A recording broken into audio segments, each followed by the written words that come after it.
নমস্কাৰ, মই ভাস্কৰ ফুকন। আজিৰ ভিডিঅ'টোৰ জৰিয়তে স্ত্ৰী ৰোগ অৰ্থাৎ ঋতুস্ৰাৱ অনিয়মীয়া, ইংৰাজীত ইৰেগুলাৰ মেনষ্ট্ৰুৱেশ্যন কোৱা হয়। এই ৰোগৰ বাবে এটা ভাল প্ৰডাক্টৰ ইনফৰমেশ্যন দিব চেষ্টা কৰিছোঁ।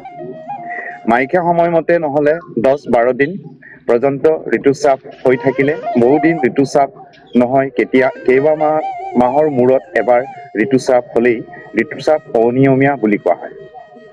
এই ৰোগৰ কাৰণসমূহ এনেধৰণৰ: শৰীৰত দূষিত আৰু বিষাক্ত পদাৰ্থ জমা হ'লে, অধিক আহাৰ খালে, বিষাক্ত ঔষধ খালে, অত্যধিক শাৰীৰিক আৰু মানসিক শ্ৰম হ'লে, জৰায়ু আৰু ডিম্বকোষৰ বিষ হ'লে, জৰায়ুৰ স্নায়ুচ্যুতি আদিৰ কাৰণে এই ৰোগ হ'ব পাৰে। এই ৰোগৰ লক্ষণসমূহ এনেধৰণৰ: তলপেট বিষ, শাৰীৰিক দুৰ্বলতা, মুখ হেতা পৰা আৰু মূৰ্ছা ৰোগে দেখা দিয়াই প্ৰধান লক্ষণ। কাৰোবাৰ যদি এই ৰোগত ভুগি আছে, তেন্তে স্ক্ৰীনটোত দিয়া কিউৰচেল নামৰ প্ৰডাক্টটো ব্যৱহাৰ কৰি সম্পূৰ্ণ আৰোগ্য হ'ব পাৰিব। লগতে আমাৰ নিউ য়ং কোম্পানীটোৰ লগত জড়িত হয় আপুনি ভাল এটা ইনকামৰ ৰাস্তা ইয়াতে দেখা পাব। আজিলৈ পুনৰ লগ পোৱাৰ আশাৰে এৰিছোঁ। ধন্যবাদ।